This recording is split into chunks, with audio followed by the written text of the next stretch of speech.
मुत्तहिद करता है कि एक ऐसी चीज़, एक ऐसा इवेंट जो ऑर्गेनाइज होने जा रहा है उसको मुस्बत अंदाज में, अच्छे अंदाज में ये बेसिकली करवाया जाएगा।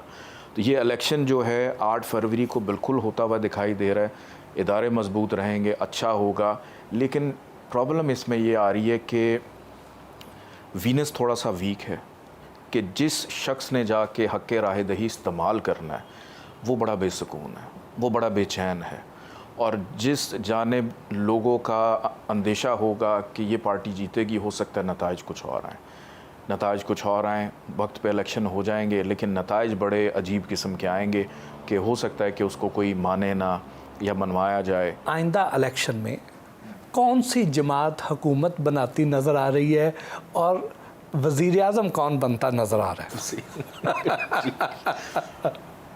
अगली जो इलेक्शन है उसके अंदर पीपल्स पार्टी जो है वो थोड़ी सी बेहतर रहेगी, क्योंकि एक ये वाहिद पार्टी इस वक्त पाकिस्तान में चल रही है जो खामोशी से अपना काम कर रही है।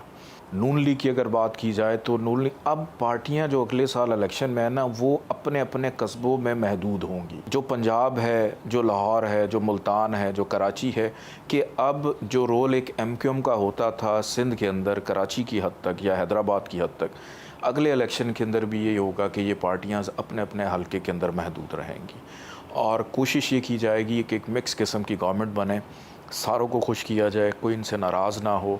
और अगले इलेक्शन के अंदर वज़ीर आज़म कबल अज़ वक्त के वज़ीर आज़म की दौड़ में कौन है? इस इलेक्शन में किन सियासतदानों के सितारे चमकते हुए नज़र आते हैं और किन के मध्यम पड़ते नज़र आते हैं? तो 2024 के अंदर चूँकि इसका मुफरद अदद 8 बन रहा है और ये साल सपोर्ट कर रहा है बहुत ज़्यादा शहबाज शरीफ साहब को, ये साल सपोर्ट कर रहा है मरियम के बेटे को, सफदर को भी सपोर्ट कर रहा है अगर वो आते हैं। फिर उधर से बख्तावर की अगर बात करूं तो बख्तावर भी अगले साल में आपको थोड़ा सा एक्टिव नज़र आएंगे, उनको सपोर्ट कर रहा है कि नए चेहरे, एक नौजवान की आदत, कुछ नई चीज़ें जो हैं वो सामने, सरप्राइजिंग साल है। तो इस साल में हमज़ा शहबाज हैं, फिर उसके बाद नवाज शरीफ साहब हैं, और जरदारी साहब जो मैं देख रहा हूँ जरदारी साहब को और नवाज शरीफ साहब को, में भी शायद इनके सितारे इतने कुछ चमक में नहीं हैं। इनका सिर्फ एक नाम बरकरार रहेगा, चूँकि ये सरबराह घर के बड़े जैसे होते हैं, इसी तरह पार्टी के बड़े। तो 2024 के अंदर कुछ नए चेहरे सामने आएंगे, चंद पुरानों में से छोड़ के मेजॉरिटी 80% आपको कुछ नई नज़र आएगी। चेयरमैन तहरीक इंसाफ का मुस्तकबिल कैसा देखते हैं? क्या दोबारा वज़ीर आज़म बन सकते हैं? ख़ान साहब का जायचा जब हम देखते हैं, जिस वक्त वो पैदा हुए थे, उनके असेंडेंट का लॉर्ड लिब्रा और वीनस जो है उनके अपने जायचे के पहले घर में मौजूद है।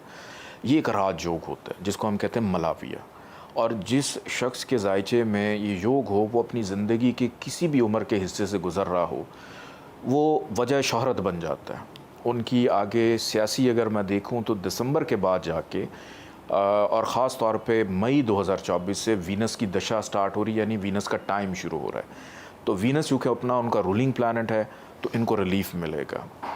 दिसंबर के बाद से चीज़ें इनके लिए थोड़ी सॉफ्ट होनी शुरू हो जाएंगी।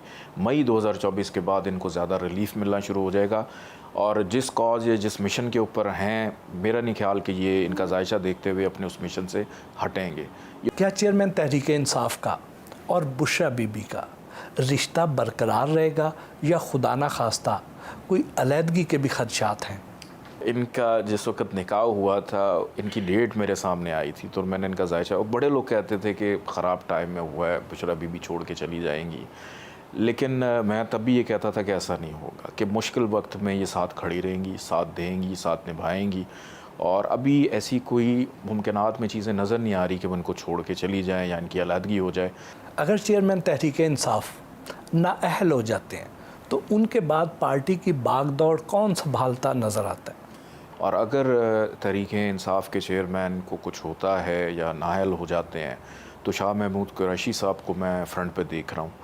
फिर उसके बाद बुशरा बीबी का भी कुछ हद तक इसमें किरदार रहेगा, और पार्टी के वो लोग जो इनके साथ रह गए हैं, अभी कुछ नए नाम भी शायद तहरीक इंसाफ में शामिल हों, तो वो भी फ्रंट लाइन पे आते हुए नज़र आ रहे हैं। अगर खान साहब नाअहल हो जाते हैं, पहली बात तो ये कि जायचे में अगर देखूँ तो ऐसी चीज़ नज़र नहीं आ रही है, कि मुझे कहीं ना कहीं डाउट ये होता है उनका जायचा देखते हुए, खान साहब जो हैं वो अपनी मर्ज़ी से शायद अब अंदर हैं, अपनी बहुत मर्ज़ी से अपना टाइम गुजार रहे हैं, ताकि जो बेहतर वक्त उनका आए तो उनको थोड़ा सा रिलीफ मिले, और अभी नज़र नहीं आ रहा कि वो अपनी क़यादत किसी और को सौंपें। शाह महमूद कुरैशी और चौधरी परवेज़ इलाही क्या खान साहब के साथ रहेंगे या कोई राहें जुदा करने के भी कोई खदशात हैं? शाह महमूद कुरैशी साहब और परवेज़ इलाही साहब अभी फ़िलहाल खान साहब से तो राह जो, जब तक इलेक्शन है तब तक ये अपनी राह जुदा नहीं करेंगे। इलेक्शन के बाद अगर कर लेते हैं, जो भी उसके नताइज हैं, क्योंकि फरवरी के बाद, अप्रैल के बाद कुछ थोड़ा सा इन दोनों के इनफरादी तौर पे जायचे में कुछ चेंजेस आ रहे हैं। ये भी अफवाहें गर्दिश में है कि खान साहब शायद कोई डील करके तो पाकिस्तान छोड़ के चले जाएं, क्या इसके भी कोई इम्कानात नज़र आते हैं आप? खान साहब ने अगर डील करनी होती उनके जायचे के मुताबिक वो कर लेते, उनको बहुत सारे मौके भी मिले होंगे, और जब वो हुकूमत में थे, इक़्तिदार से अलहदा हो रहे थे, वो उस वक़्त भी बैरून मुल्क जा। देखिए एक चीज़ याद रखें, इनके जायचे में जो मलाविया योग है ना, ये एक ऐसा योग है कि हम तो डूबे हैं सनम, साथ तुम्हें भी ले डूबेंगे। ये जब तक अपनी चीज़ों को मुकम्मल अपनी मर्ज़ी के मुताबिक नहीं कर लेते तब तक ये सुकून का सांस नहीं लेते। ये सख्तियाँ बर्दाश्त कर लेंगे, ये मार कुटाई बर्दाश्त कर लेंगे, ये जुल्म बर्दाश्त कर लेंगे और कर भी देंगे। ये भी सुनने में आता है कि खान साहब जो हैं ये पोशीदा उलूम में बड़ी दिलचस्पी रखते हैं, तो क्या उन्होंने कभी आपसे रब्ता किया? खान साहब पोशीदा उलूम में गुज़िश्ता चंद सालों से उनकी बड़ी दिलचस्पी पैदा हो गई कि जब से वो सियासत में आए, उन्होंने हॉस्पिटल्स वगैरह पे, यूनिवर्सिटी, तो और फिर बुशरा बीबी के आने के बाद और ज़्यादा उनकी दिलचस्पी जो है वो बढ़ गई। और बहुत सारे इनडायरेक्टली, मैं कह सकता हूँ कि इनडायरेक्टली कुछ राब्ते होते हैं, सिर्फ खान साहब के नहीं, तमाम सियासी पार्टीज़ के होते हैं, कि इनडायरेक्टली पूछने के लिए कब कौन सा वक्त बेहतर है, कब इलेक्शन होने चाहिए, कब बुनियाद रखनी चाहिए, कब इब्तदा करनी चाहिए, कब होना चाहिए। सवाए नून लीग के ऑलमोस्ट सारी पार्टीज़ जो हैं वो इनडायरेक्टली किसी न किसी तरीके से पूछते रहते हैं।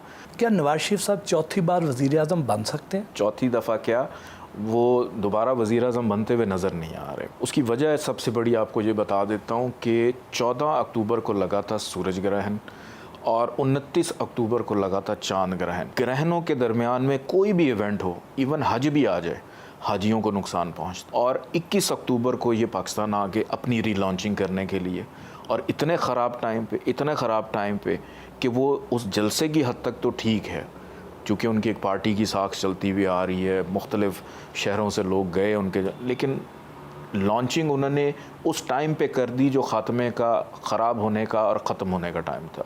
क्या नून लीग पंजाब में अपनी हुकूमत बना पाएगी? पंजाब में नून लीग अपनी हुकूमत बिल्कुल बनाती हुई कुछ हद तक नज़र आ रही है, लेकिन इनका सबसे बड़ा जो कंपेटिटर है वो तहरीक इंसाफ है, कि अगर इलेक्शन 8 फरवरी को फ्री एंड फेयर होते हैं तो फिर तो नून लीग की हुकूमत बनना बहुत मुश्किल है पंजाब में।